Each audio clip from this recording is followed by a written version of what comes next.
Пайғамбарымыз саллаллаху алейхи уассаламның даражасын мақтап, Алла субханаху ва тағала Муса пайғамбарға да ушинтип айткан: "Ей Муса пайғамбар, кийин ушундай Мухаммад деген пайғамбар келет. Ушунчалык шарафаттуу болот, ибадаттары да ушунчалык Алланын астында жагымдуу кабыл болунат" деген. Ошолор намаз окушат, намаз окуганын ушундай пайдаларын берем деген. Алла субханаху ва тағала айтат: "Ей Муса, бул Мухаммад деген пайғамбар келет. Ошолор дарат алышат, намаз окуганга дарат алышат. Ошолор дарат алган кезде, дарат алып жатканда ар бир тамчымен тамчылаганда жерге, ар бир тамчысына мен бейиште асман менен жер челик чоң жер берем" деген. Ар бир тамчысына дарат алып жатканда бейиште асман менен жердикте чоң ушунчалык жер берем деген.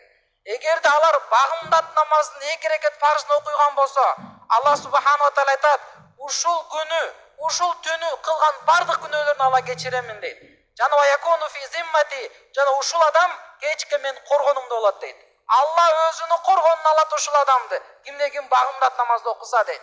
Жана ушул үммөттөн кимде ким пешим намазы бар, пешим намазды 4 рекет фарзды окуган болсо, биринчи рекет менен Алла субханаху ва тағала айтат: "Мен анын дейт күнөөлөрүн кечиремин" дейт.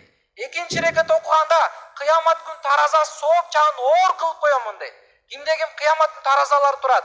Сооп жак оор болсо бейишке барасың. Эгерде сооп кетпей калса, күнөөлөр көп болуп калса, ал адам тозокко кетип калат. Экинчи рекет окуганда таразасын оор кылып коёмун дейт. Үчүнчү рекет окуганда мен ушундай периштелер даярдап коёмун. Ушул периштелер ушу адам өлгөнгө чейин истигфар дуасын кылышат экен. "Я Алла, буну күнөөсүн кечир" дейт. Төртүнчү рекет окуганда пешим намаздын Алла субханаху ва тағала асмандын эшиктерин ачып коёмун, жана ушул адамды Хурайын бейиште күтүп турушат дейт. Эй Муса пайгамбар, дагы билип койгон, ушул үммөт асыр деген намаз окушат. Асыр намазы 4 рекеттүү намаз болот.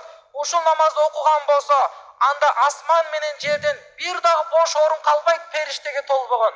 Бардык периштелер ушул адамдар үчүн кечирим сурайт.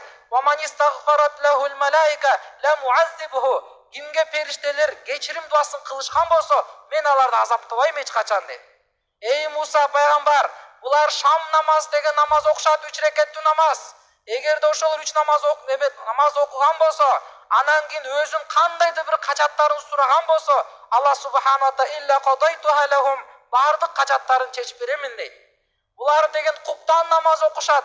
Куптан деген 4 рекеттүү намаз окушат.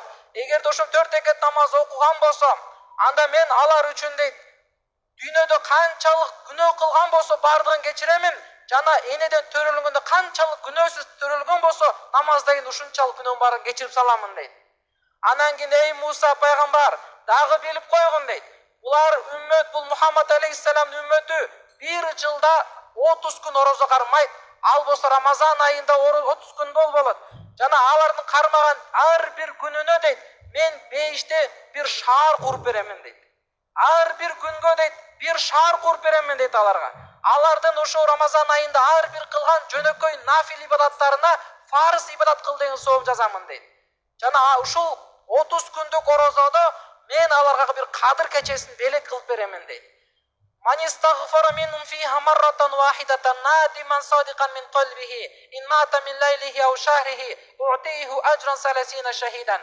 Эгер ушул түнү кайсыл бир адам бир жолу кечирим сураган болсо, "Я Алла, мен күнөөлөрдүм кечир" деп чындап өкүнүп, чын жүрөктөн кечирим сураган болсо, анан кийин ушул түнү өлүп калса, же ушул Рамазан айында өлүп калган болсо, мен ушул адамга 30 шейиттин соон беремин дейт. 30 шейиттин соон Алла субханаху ва тағала беремин дейт. Эй Муса пайгамбар билип койгон, ушул үммөттө ла илаха иллаллах келмесин айткан адамдар болот.